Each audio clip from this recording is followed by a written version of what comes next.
The Chicago White Sox had an off day on Monday. The Sox are 2 games over 500 and 2 games back in the AL Central after 108 games. The White Sox are 12 games into their 19-game stretch of playing teams with sub 500 records. Have we learned anything new about this 2022 team? What's a realistic record for the Sox when it's all said and done? The White Sox begin a 4-game series with the Royals in Kansas City, and they kick things off with a doubleheader. You are Locked On White Sox, your daily Chicago White Sox podcast. Part of the Locked On Podcast Network, your team every day.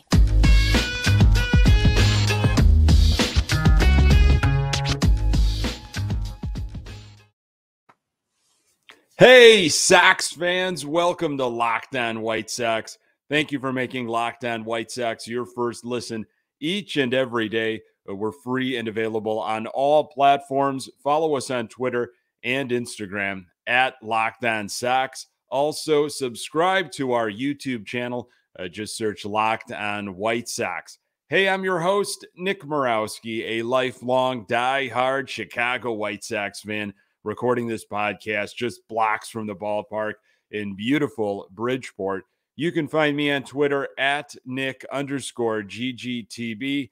Really appreciate you letting me steal some of your time to talk White Sox. Locked On White Sox is part of the Locked On Podcast Network, your team every day.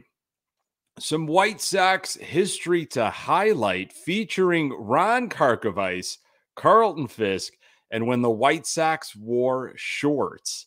Lance Lynn takes the mound for Game 1 against the Royals in Kansas City. But first, with 54 games left, what's realistic for our White Sox? So, of course, the Sox had that day off on Monday. The Sox, after 108 games, are 55 and 53.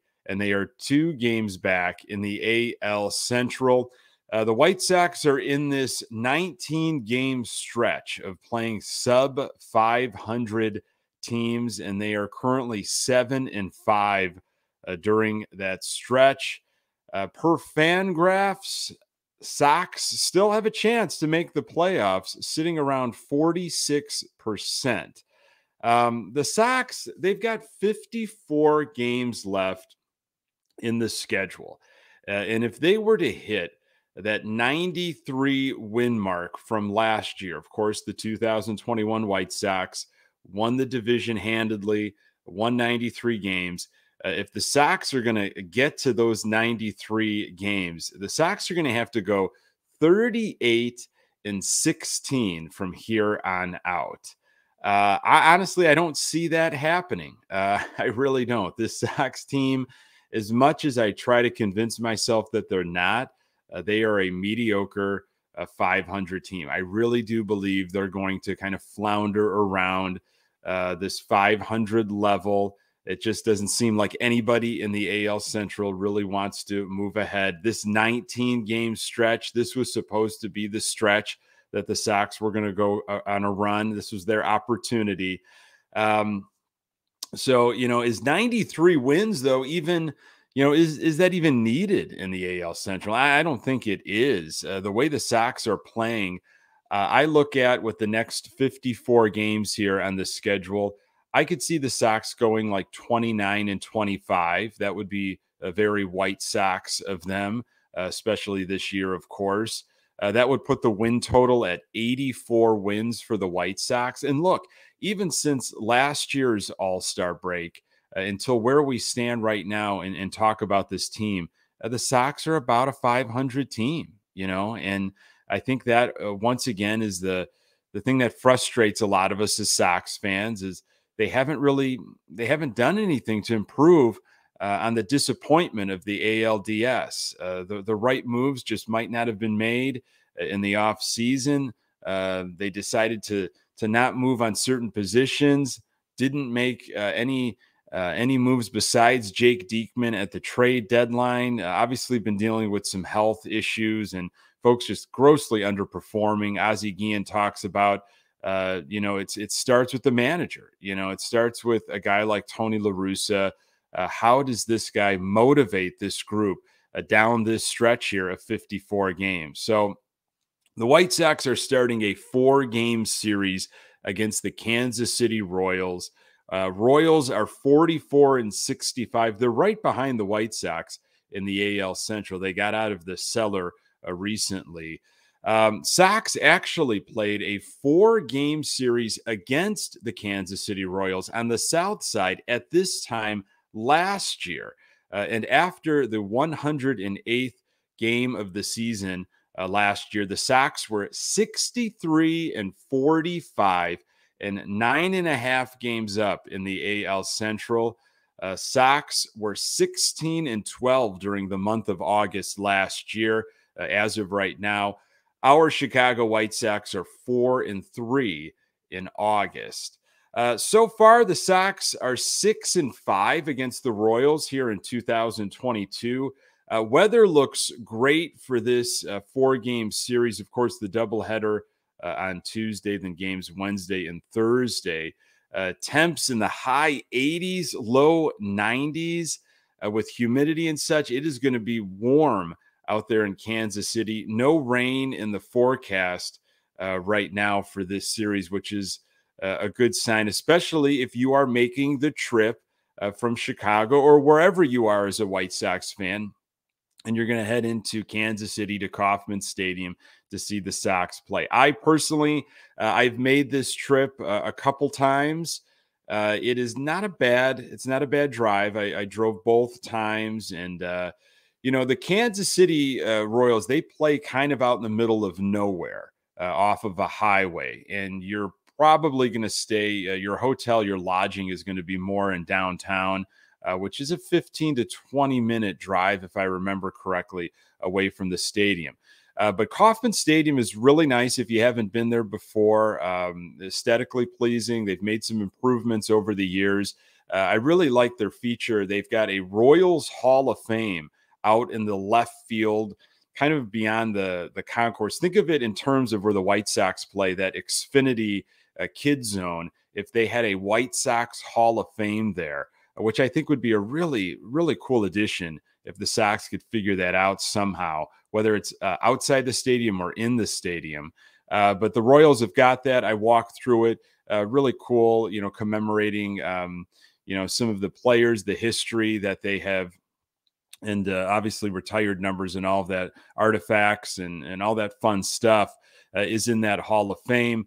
Now, their parking lot at Kauffman Stadium, they share that with Arrowhead, obviously the Kansas City Chiefs. And so the Royals are, I would say, one of the few stadiums these days where you can still readily tailgate. That's not going to be an issue. And I say that because a lot of stadiums right now have gone to the stadium right in the middle of the city with parking garages, satellite parking lots. You are going to have to go, public transportation, train, whatever, to get to the stadium. They want the skyline. They want that stadium right in the heart of things. And they don't have the sprawling parking lots like the White Sox do. Well, you're not going to have a problem with that in Kansas City. Plenty of places to tailgate. And from what I understand, for a Kansas City Chiefs game, every single one of those parking spaces is filled up on a football Sunday. If you are planning to eat around the city, there's no shortage of amazing food. Barbecue, of course, is the food of choice. Arthur Bryant, Gates, you'll find that just about everywhere. The place I absolutely enjoyed, still talk about it with friends that I went on this trip with, Joe's Kansas City Barbecue. It's in a gas station. We stood in line for, it felt like 45 minutes, an hour, and just the blazing sun to get a chance to have some of this barbecue. They sell their sauce in there. Small little spot. It's in like a gas station kind of storefront. Not a lot of seating inside. But if you're going on the trip, and if you know what I'm talking about, I'm sure you've recommended it to other folks. Joe's Kansas City Barbecue, place to go. Looking forward to this series. I think the Sox have got to win 3 of 4. Taking both games of a doubleheader is difficult. Tim Anderson should be back for game 2. He's still going to serve that suspension in game 1. We'll see if Lynn Sosa gets in that game. White Sox are going to send Lance Lynn to the hill for game 1 of the doubleheader. There will be no rain this time, but can Lance Lynn remain dominant? More on that in a moment. If you haven't tried Built Bar Puffs yet, you are depriving yourself of one of life's greatest joys. And guess what? There's a new flavor. Indulgent cookie dough covered in chocolate. That's right, Built has done it again. Let me introduce you to your new favorite cookie dough chunk puffs. Have a light and chewy texture, real cookie dough chunks, and of course, they're covered in 100% real chocolate. All of the joys of eating cookie dough without the hassle of making it. Plus, it's healthy for you.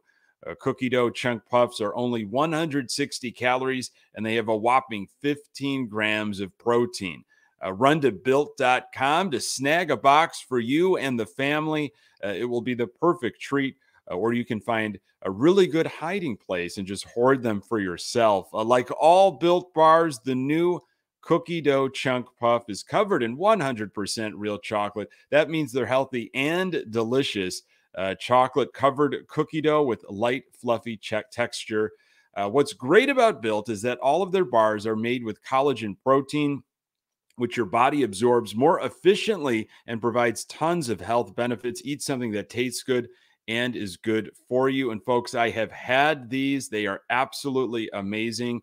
I've talked about, going on runs. Being a runner is kind of my exercise of choice, and they are a great snack right before a run. You are going to love the new cookie dough chunk puffs, whether you need a snack for your workout or a late night treat. Just grab a quick bite. Built is the perfect protein bar, and they taste better than a candy bar. Ditch the calories, fat, and sugar. Grab yourself a Built bar. Go to Built.com. Use promo code LOCKED15 and get 15% off your order.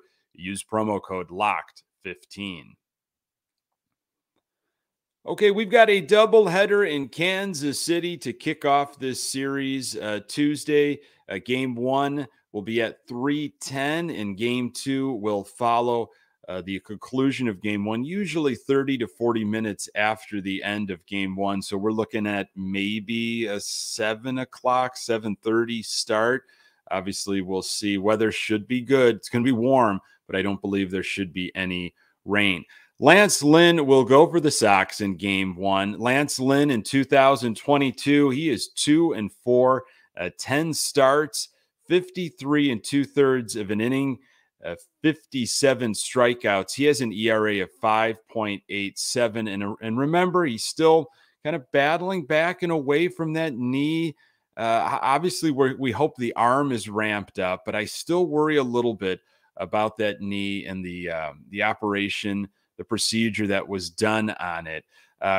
Lynn's last start was indeed against the Kansas City Royals. It was here on the south side of Chicago. It was that rain-interrupted game where obviously there was an hour-plus rain delay, but Lynn came back out and finished strong. He went 6 innings, 4 hits were given up, only 1 earned run. That was a home run, 0 walks, and 8 strikeouts. And that rain-interrupted game, that was the game, speaking of Lance Lynn and his knee and his just planting foot and everything, where the mound needed to be repaired because there were issues, and that could have really done some damage. We've seen Liam Hendriks have issues when the mound has not been up to par due to rain, just due to weather in general, whether it happened, before the game or pitchers are very specific when it comes to the mound. So again, I don't think we're going to have that problem on Tuesday. Lance Lynn against the Royals career. Lance has a 7-2 record with an ERA of 3.30 and 67 strikeouts in 12 appearances versus the Royals in his career. Now, Whit Merrifield is gone from the Royals, thankfully. Alex Gordon has been gone. Some of the other nightmares that have just plagued the White Sox over the years They are gone, but Salvador Perez remains. He has been a problem for the White Sox, and he is the guy the Sox will need to be careful with. Perez against the White Sox, he's seen us a lot. He is hitting .257 with 149 hits, 23 home runs, 71 RBIs, and 55 runs scored in 152 games against the White Sox in his career. Now, this season, Sox have handled him fairly well. Perez hitting .125 with 4 hits, a home run, 2 RBIs, and 2 runs scored in 8 games against the Sox this season. The Royals just, it ebbs and flows, but the Royals, especially in Kansas City, have played the White Sox tough. There have been some nightmare games that have happened in Kansas City, especially when the Kansas City Royals were good for those few years, ended up winning the World Series. Even when the Royals are just, bottom feeders, they play, weird things happen in Kauffman Stadium. So interesting to see what happens in this 4-game series. The Sox need to take 3 of 4. A sweep would be fantastic, and they got to play with some conviction. And no more of these 2-1 games, 6-4 games. They need to come out and they need to be dominant. And I'm hoping Lance Lynn sets the tone in Game 1. Let's take a trip down White Sox memory lane. I'm going to tell you why a uniform statement from 46 years ago will never happen again. More on that in a moment. BetOnline.net is the fastest and easiest way to check in on all your betting needs. Find all your favorite sports and events at the #1 online source for odds, lines, and games. Find reviews and news of every league, including Major League Baseball, NFL, NBA, NHL, combat sports, esports, and even golf. BetOnline continues to be the top online resource for all your sports wagering information. From live in-game betting, scores, and podcasts, they have you covered. Head to BetOnline today or use your mobile device to learn more about the action happening today. BetOnline, where the game starts. A little bit of history, some news and notes, a trip down memory lane. The officer, Ron Karkovice. If you are a younger Sox fan, look up Ron Karkovice. He was, I think, a fan favorite. He was a favorite of mine. Ron Karkovice, long since retired, but he celebrated a birthday on Monday, August 8th. He turned 59 years old. Ron Karkovice was a catcher. He spent his entire career with the Chicago White Sox, 1986 to 1997. And during that 1993 division championship year, officer Ron Karkovice, he played in 128 games and had 20 home runs for the Sox. That was such a fun year. He played a pivotal role. And I'd love to see him just around the ballpark a little bit more in some capacity if they could bring him back somehow. But 1997, he hung it up, an entire career with the White Sox. Monday, August 8th, important day for Carlton Fisk. Carlton Fisk in 1990 on August 8th, he tied the all-time home run record for catchers, 327, and for the White Sox, 186. Fisk tied Johnny Bench for home runs by a catcher and tied Harold Baines for home runs by a member of the White Sox. Interesting talking about Ron Karkovice and Carlton Fisk. They kind of go hand in hand as Ron Karkovice really took over for Carlton Fisk. Fisk, of course, played his last year in 1993 with the White Sox. June 22nd of that year, he broke the record for most games caught. It was also his last game for the White Sox. It was a bitter ending. That's almost a whole separate episode. Maybe in the offseason, we'll talk about the drama with Carlton Fisk and the White Sox. But when the White Sox decided to retire his number 72 back in 1997, Fisk asked that Jerry Reinsdorf and GM at the time, Ron Schuler, to not be in attendance. It was a bad situation. And then how about this one? August 8th, back in 1976, the White Sox wore shorts for the first time in game one of a doubleheader against the Royals. Interestingly enough, the White Sox wore shorts 3 times during that season and were 2-1 while wearing shorts. Will the White Sox ever wear shorts again? I doubt it. I don't think that will ever happen. Will they ever go away from the 1983s on Sunday home games? You know, there are so many different uniform combinations and logos and colors that the White Sox have worn in their rich history. This year, 2022, is the 50th anniversary of that very exciting 1972 White Sox team, highlighted, of course, in that Chili Dog MVP book that I've talked about before. Those red-blue powder, it was the blue powder blues with the red accents. Those were the road uniforms that they wore in 1972. It'd be nice to see those at some point.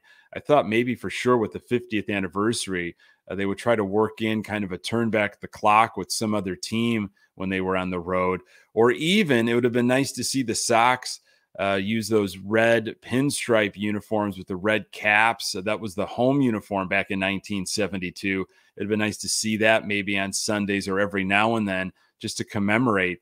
That was an exciting 72 team, and I can't recommend that Chili Dog MVP book enough. That, of course, was the Dick Allen MVP year. Just wondering, again, something to explore. I love the 83s, but there are so many other great uniforms that I wish the Sox would, commemorate every now and then. Haven't seen it in a while. Folks, thank you so much for making this podcast part of your daily routine. You can find the Locked On White Sox podcast absolutely everywhere you find your podcast. We are on Twitter and Instagram at Locked On Sox. You can find me on Twitter at Nick_GGTB. Thanks for making Locked On White Sox your first listen. Now make your second listen the Locked On MLB podcast. MLB expert Paul Francis Sullivan brings humor, passion, and his unique perspective on every team and the biggest stories around the league. Follow the #1 daily league-wide podcast, Locked On MLB, on the Odyssey app, YouTube, and wherever you get your podcasts. Coming up in the next episode, I will recap the doubleheader and get you ready for Wednesday's matchup in Kansas City. Appreciate you making time for the Locked On White Sox podcast. I'm Nick Morawski. Until next time, go Sox.